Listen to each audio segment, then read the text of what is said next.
Hello everyone, it's 1 o'clock. It's time for our inside session, so grab your coffee and tea and find somewhere to sit. Let's go. Hi, Peter. All right, and as you're finding your seat, I'd like to invite up some very special guests. Hi, Raquel. You had a baby. Congratulations. All right, I need Lola, Joanne, Tomo. Where are you guys? And Elizabeth. Yes, come on up, guys. Grab a seat. Where's Tomo? Maybe Tomo's still in the debrief. Thank you, John.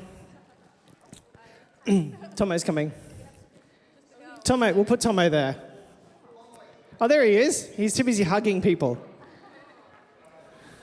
So social. All right. Joanne, just want to check the microphone is on. Yeah, make sure it's on. Is it on? Hello? Yes. Hello. Okay, so guys, this is being recorded, so we've got our two cameras over there, so don't forget from time to time, say hello to the people and look up there. Well, good afternoon and welcome to the Inside Session.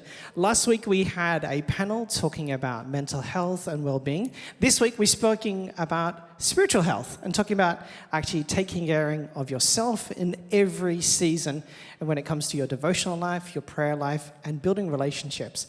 Today, we have an amazing panel of some fabulous people. Maybe you've met them before, maybe they're new to you. Yeah, give them a welcome. Starting at the very end, we have Tomo. Hi, Tomo. Then we have Joanne, Lola, and Elizabeth. Welcome to you all. Tomo, just grab the mic and quickly tell people, give a quick introduction to yourself. My name is Tomo. I've been part of a church for a few years now. I've been part of a creative team. Grew up in a Christian home, and that's really been a keeper of my faith. And then something radically shifted in my life in my teenage years. And yeah, just seeing that unfold, my faith unfold and expand and increasing in magnificent ways over the years, and through the hard times and then the beautiful times. Still love Jesus and his church. Yeah, through it all. Just as much in the beginning as now, so. Yeah, that's who I am. Great, thanks, Tomo. Hi, Joanne. Hi, Andrew. Thank you for inviting me. You're welcome. Tell us a bit about you. Yeah, so I'm Joanne. I started attending Hillsong, I guess, since 2015, so it's quite a long time, and have been with Hillsong Kids for 4 years. Yes, so I've been with early childhood for a while, and it's really a great influence in my Christian walks, especially with listening with all the kids, being a part of, the church, the journey, and yeah, it's been a great journey for me to join the Hillsong Kids, and in Hillsong also. Great, thanks, Joanne. Hi, Lola. Hi. Who are you? I'm Lola. I also grew up in a Christian family. I moved over to Denmark 2 years ago, and that's when I first joined Hillsong. And I got 2 little kiddies. What else? That's it, really. Thanks, Lola. Maybe people have seen you before, Elizabeth. Maybe they saw you when you were in kids. Maybe they see you when you're on the stage. But who's Elizabeth Skoll? Yeah, who am I? So just to tell you guys about church as well, and yeah, my journey here. So I was here since the very beginning, since it was just like in a home. I remember you were a little Annika. She was just like 1 year old or something. Yeah, and I've just loved being a part of this church for this long. But yeah, so who am I? I grew up in a Christian home as well. My parents are right there. And I've just loved building his house just together with them throughout my whole life as well, and them just leading the way for me. Yeah, what am I doing? I have the pleasure of leading the youth in church, and I just love that. Love the younger generation, and yeah, just showing them Christ, the best way that I can. So yeah. Excellent. Well, it's so great that you've all taken the time this afternoon, and we're going to take around 30 minutes just to talk about spiritual life and life with God. Because each one of us are in different seasons, and we've been through different seasons. So the idea is that you guys might just say something practical about what it is to follow Jesus. So, Joanne, tell us about what does, for you, a healthy daily walk with Jesus look like in this season of life? Well, that's a good question, actually, because I guess it's in more practical sense. Waking up every morning, I kind of build this habit of just saying a prayer. And I know for a fact that it was so hard for me to build this kind of habit wherein early in the morning, you just talk to God. And it doesn't have to be really, grand or have that sing of praises. All I do is just like, Lord, thank you for this morning. And those times wherein it's very hard for me to expand everything, I just like, okay, I don't have to force it. I just have to say a little thank you, a gratitude every morning. And it's always with the coffee. It really helps because when you kind of build a habit, it's really important, because being a Christian, it's really like a journey every season. And in this season of my life, it's kind of like more of stepping out on a new zone. So by having that sense of gratitude in whatever is happening, it gives me that sense of peace and calmness that God is in control. And it helps, it really helps for that particular thing. So yeah, it's just saying a gratitude, praying, and then go on with your day with that thought in mind. Wow, thanks so much. Tomo, you're in an interesting season that you're not just living a Christian life, but you're also studying in the Christian way. You're studying theology. So how does it work for you to maintain, to build relationship with Jesus when your day-to-day life is also asking you to think critically, thinking holistically, thinking right across the whole breadth of Christian life and history, yet you still need to maintain your Jesus relationship? How do you do that?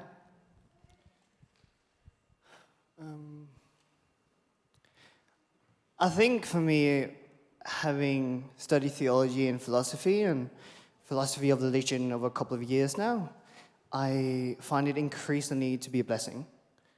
Because when we engage God as a relationship, we can sort of, speaking in analogies, understand it better like when we talk about relationships between us, right? Friends and family and those who are closer.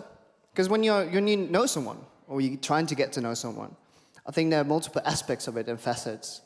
And what I find when I'm studying my theology is that I can engage God not only on an intimacy level, when I'm just in the bare silence of myself in my room, but also I can engage with Him intellectually. And so do we do that with each other as well. Like we ask questions and we're curious and to know more. And I find that I do that with God when I study theology at uni or at home doing homework. But I also find that it has to be a healthy balance as well. Healthy balance of understanding when to put on one hat, when to lay that one down and then put on another. Yeah. And understanding how do they correlate and how do they not correlate. Because I think there are consequences, both good and bad, when you start to mix up certain categories that are never meant to be mixed up. When you're starting to use certain questions that are meant to be asked in a certain room and not take that with you and apply it in a different room. And so the other way around. But to me, I find I stand stronger today because of my studies. And and I understand His church better, understand His heart better in many ways. So, yeah. Super, thanks, Tomo. Lola, you're in a season of having 2 young kids. As you said, you've been in Denmark a couple of years now. Yeah. So I imagine your day's pretty full, but you still time find for Jesus. How do you do that, and what does that practically look like for you? And the next part is, how do you then share with the kids about Jesus? How does that come into daily conversation? Yeah, for me, like sitting down and reading my Bible is like something that I found fell off the table quite quickly when the kids came along. So most of the time I actually like listen to the Bible audibly. So like when I have a moment where I might put on a podcast, I first think, oh, have I listened to my Bible yet today? And I use those moments to like listen to a couple of chapters. And I think it's important to just like do it regularly so you still have a context of of like the day before and the day before. And then I just feel like then it's just like this consistency of like understanding God and things like that, that then when these like funny little questions from 3-year-olds come along, you can maybe like, you know, have just good kind of, well, I do find that hard actually. It's just like, you know, how much information can you give to little ones? But we mostly do stuff like, we just do simple prayers, like things that we want to be thankful for, very simple, like talking about God and Jesus, but, you know, I think it like develops as they develop, of course. And I think it's just the consistency factor. So, you know, doing these little things regularly to help it just feel really normal and part of life. Yeah. That's super good. Thanks, Lola. Elizabeth, with you, you've been finishing school and going to university and studying. There's a lot of things demanded of you. Your schedule's not your own. You have to be here at this class, you have to do that. All these things that, you know, you've got to be at church for practice, to worship lead, Young and Free's on.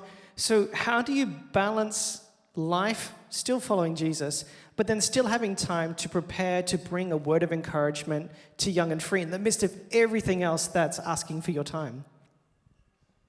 So I just think I use my calendar a lot. So this is very practical, but I would just like book in time with God, you know? So I would just like set time aside, like go through my week and be like, okay, so where would I have time to prepare a word for Young and Free? Where would I have time to rehearse for worship? Or where would I have time to just spend time with God and be in His Word? So I think just like really time management and just like, yeah, priorities, you know, just like what is my main priority? Like it's this, and then I want to, you know, put that in first and then work around it somehow. It's an interesting question that comes from that, talking about taking time to worship, because, and I'll ask you and Tomo this, because you're both in our creative team. So how do you split, or do you split, the time between practicing worship songs that you bring to church, that you can stand on our stage and worship, and then times for personal worship? Does it blend? Are they two separate things? I'd love to hear how you guys manage that, because it's one thing I have to practice to be good at this, to bring my best to the house of God, but on the other side, having time to just freely worship. How do you do that? Yeah, so I think for me, like I just listen to a lot of worship also just during the week, and I just sing a lot as well. And I think especially preparing like a set in for Sunday, I would really just like take time to meditate on it during the week and just really make sure, like, do I actually understand what I'm singing? Like, do I actually understand these songs? And yeah, I would just really pray over it and just like be in a time and really use it as like a moment where I would just be together with God as well, just singing these songs to Him. Because yeah, I just think that's so important, that it's not just like a show that we're putting on, but it's like real, genuine worship. Yeah. Tomo, what do you say? I think for me, it's been such a personal blessing and relief in many ways to have the understanding that worship and worship music is two different things.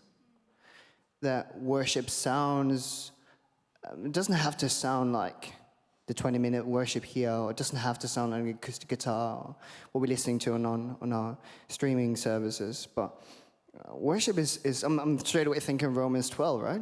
It's presenting your whole life as a living sacrifice unto the Lord, right? And I think today, growing up as a teenager, I had the understanding, okay, now I'm entering into worship when going to Friday Night Youth, or going into the Sunday services.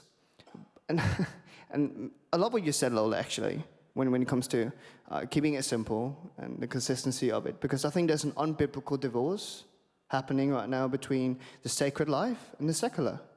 The spiritual life consisting of praying, scripture reading, singing, worship, and if you're really going for the extra credit, you're going for tithing and fasting. And then the normal life consisting of anything else. Because presenting your whole life as a living sacrifice, you can worship God just as much like standing and doing dishes. You can worship God just as much while changing diapers, while putting your children to bed, or going to work at your workplace. So for me, it's been such a great blessing. And I use the word relief as well. Because I felt constrained, like, yes, and on my Monday, I was waiting on God to go home or for the next time I'll be standing in worship music. But understanding, okay, God is right here, and I can worship Him in my way of how I walk, and so, yeah. So for me, it's just a practical outworking. It's a manifestation when I'm on the drums on an instrument here. Yeah, but the foundation is completely different, yeah. Let's find somewhere else. Thanks, Tomo. Joanne, I want to ask you a question about community, because there is time where you spend time praying and spending time with Jesus, but what's it like when you get into a community where you end up talking about, you know, what Jesus is speaking to you, what Bible verses really ministered to you? So how do you do that in your daily life? Is it something that spontaneous happens, or you're really intentional? How do you then translate what God has been speaking to you to the people you meet?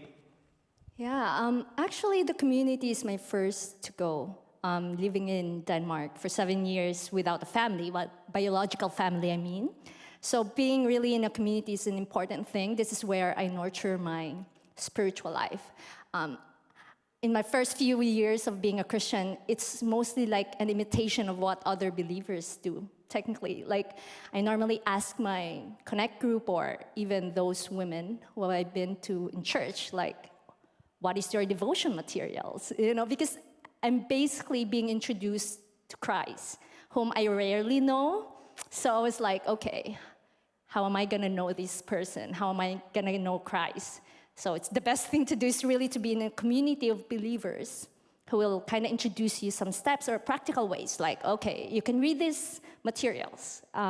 So those were the things that actually give me a personal shall we say, motivation to know God for myself. So yeah, being in Denmark and being in Hillsong Copenhagen, having friends who have been in church at the same time is really a good opportunity for us to grow together, study the Word together, maybe know other perspective that they see from the particular verse, and which are like, I never thought about that verse for some time. So it's really a revelation of, you know, it's very important that you are in a community of believers because you can never do life alone. But of course, at the same time, in your own personal moment, in your solitary moment, you can know God on a deeper level. Yeah, I think that's it, the importance of community for me. That's amazing. Thanks so much, Joanne. Lola, living out your own personal life with Jesus is one thing, but you're married, and that person, Ali, hi Ali, is living out his journey of his devotion with Jesus. How do you share what God has spoken to you about? Is there something that you guys do spontaneously? Is it that you've got time set aside each week? Of course, depending on seasons and if kids are sick and all that. But what does it mean to you to share what Jesus said to you, to your spouse?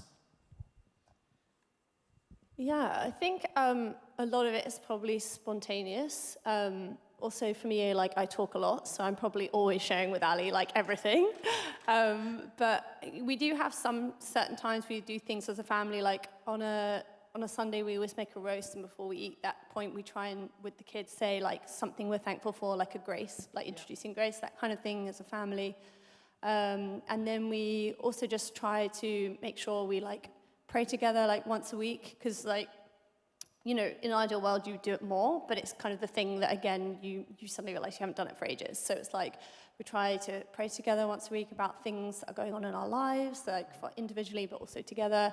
And maybe sometimes we try to do that like at the start of the week. Yeah. And that's, yeah, those are the kind of things that we just kind of try to keep on top of. Selena and I tried praying together at the end of the day, but when we're in bed, but the only problem is that I would fall asleep, but she'd start praying and I'd be like, she's like, you're asleep. I'm like, no, I'm not. So it's really bad. So maybe praying at the end of the day doesn't work. It certainly doesn't work for us. Elizabeth, do you follow a Bible reading plan? What's your way of working through your devotional life? For me, I'm using the Bible in 1 Year app from Nicky Gumbel from HTB, which you guys used to go to HTB. And I'm loving that because it gives me something to follow and prompts me, and it puts me to read Psalms or a proverb, then the New Testament, Old Testament, and some teaching. So I find that really helpful for me. I like a good system. But do you follow a system, or is it changing, or how do you make your way through the Bible? Yeah, so I think it actually varies quite much for me. So right now I'm actually doing the shred, so I'm trying to read through the whole Okay, Bible. just a second. So let's stop there for just a second. I know what you're talking about. I want to make sure everyone else knows what you're talking about when you say the shred. All right, go for it, Elizabeth. Yeah, so it's like basically just reading the whole Bible within a month. I'm my 22nd day now, so yeah. And how many hours a day does that mean you're spending reading the Bible? Because of course it's not deep reading. You're looking No. for highlights, things that step out of the word. So it's not word by word. You're like, ooh. But how many hours a day is that for I think you? like approximately 2.5 or something. Yeah. Yeah. But I mean, it's a big book, right? So there's a lot to get through. Yeah, I'm still like in the Old Testament. Got a way to go. No, but that's just really great. I would really recommend that because it just like gives you the bigger picture and you just see things that you didn't see before. Yeah, so that's really cool. But I think what I just do or did before, it's just like I decide like, okay, I want to start from here, and then I just like read all the way through, and then I jump to something like where I feel like I want to. So I don't feel like I don't follow these like regular Bible plans like normally a new version. I would more just, yeah, like when I'm in a season where I feel like this is, what God leads me to read, then I would read that. Yeah. Cool, thank you. Tomo, on Sundays, you're often serving, and, the sermon's been preached. How do you get to catch the sermon and take that into your personal devotional life during the week? Because many of us come to church and, maybe we've got kids with us, and so we're in the service and we're suddenly out and home. Yeah. You're up here serving, but, the Word of God has been preached and there's been Bible verses referenced and there's other information taught. How do you then be able to bring what that sermon was into your week?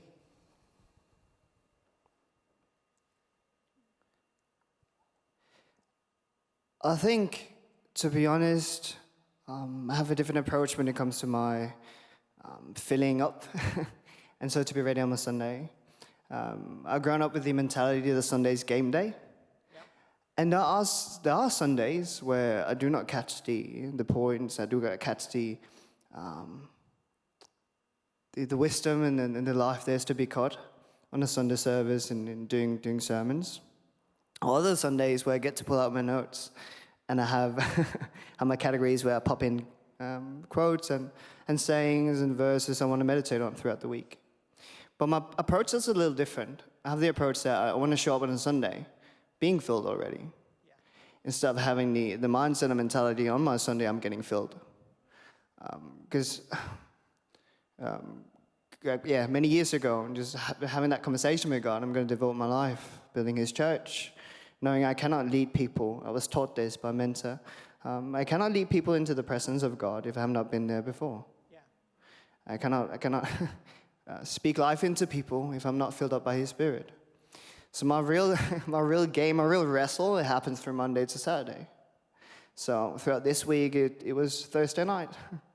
That was where I was really engaging with God and looking for Him, chasing Him, and Him chasing my heart once again. Yeah. And having that with me going into Sunday. I'm looking forward to the coming next day, so I'm going to meet up with Him again in the bare silence of me and Him pursuing His presence. So I think that's a little different, yeah. So my Sundays, they look different, but again, it's funky to sit up here because I don't want to say do this, don't do that, because we are not each other's projects. Like, we're His project.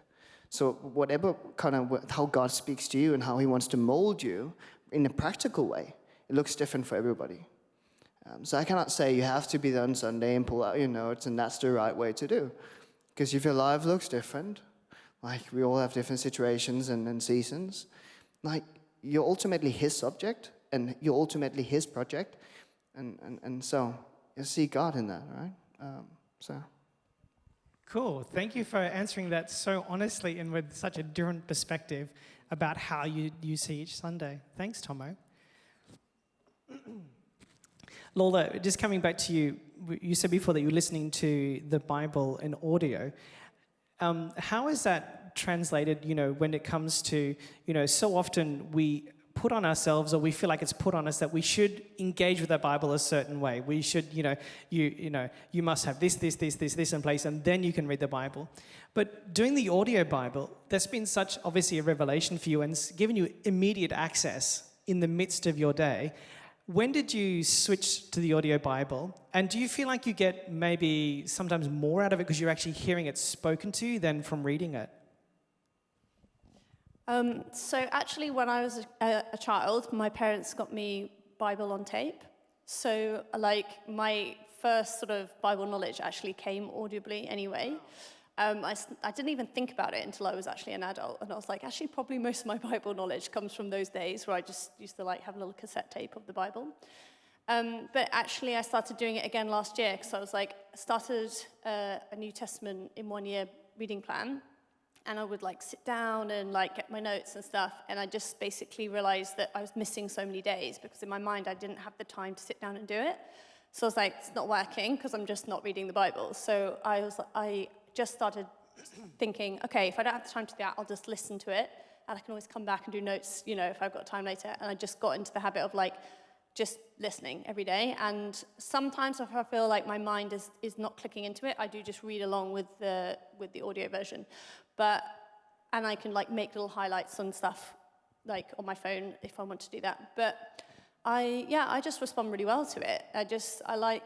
I can just listen to the voice, and you can always go back and reread if you want to like think about something again. But it's a really easy habit for me to do. And especially like sometimes I'm like, if I was going to do a podcast, listen to a podcast whilst I'm doing something, I can just make sure that I'm actually just listening to the Bible first before I do something else. And it's just in this season anyway, it's just like been a really practical way to like keep up that habit in my life. And it's also, it's just like, I think if anyone actually does struggle with the thought of like sitting down and reading the Bible regularly, I would just definitely recommend trying the audible version. And also maybe having a reading plan. Like I also like to use the Bible Project, because before you start a book, they give you like a context of the book you're about to read and all of that stuff. And it's like super helpful as you're going through it, just like bearing in mind like what the authors are trying to say to you in that book and things like, and some themes and stuff. But so it's just like another great way to sort of consume the Bible. Super cool. Thanks for sharing with that. I was going to come back to you, Joanne. I had a question about, we were talking about relationship with Jesus, and so it was reading the Bible and prayer.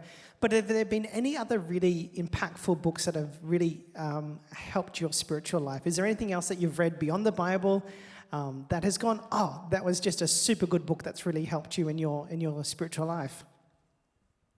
Yeah, actually, there's only one book that came to mind that would be like The Attributes of God by Tozer. At first, it was really a hard book to read, especially when you're just like a few years of being a Christian. And then since I have this motivation to really learn God, of his character, his attributes, who is he really, beyond the Bible. So I guess The Attributes of God just gave me the opportunity to know what the sovereignty means, what love is really in terms of biblical perspective. And it really gives me the peace and the opportunity to know that just trust God of who he is. He is in control, and he is what he say he is. And that alone is really a revelation in that book by Tozer, that the love of God, he is love. He is not like giving love. He is alone is love. And that small revelation for me really have impacted the way I see life, the way I see challenges, because God's sovereign power is over me. And I guess, it's one of my foundation, really. Great. Thanks, Joanne. Well, today we've been speaking about spiritual life. And as you've heard from these amazing guests who've joined us up here, there is no one way. There's not a prescriptive way to do it. But what there is authenticity. It's about being respectful of the season of life you're in, the journey you're on, what's happening around you, and it's about just seeking Jesus every day. So no matter what it looks like for you, the point is just seek Jesus every day, whether it's an audio Bible, whether it's starting with prayer, with Jesus and coffee, whether it's scheduling the time, whether it's being able to understand, what am I doing? Am I learning, or am I meeting Jesus? So wherever you are and whatever season you're in, I really encourage you just to pursue Jesus as best you can. And, of course, find a community to be a part of, to share what you're learning and to learn from others around you. Just want to give thanks to the panel. God bless you, and I hope that you have a wonderful day. Thank you.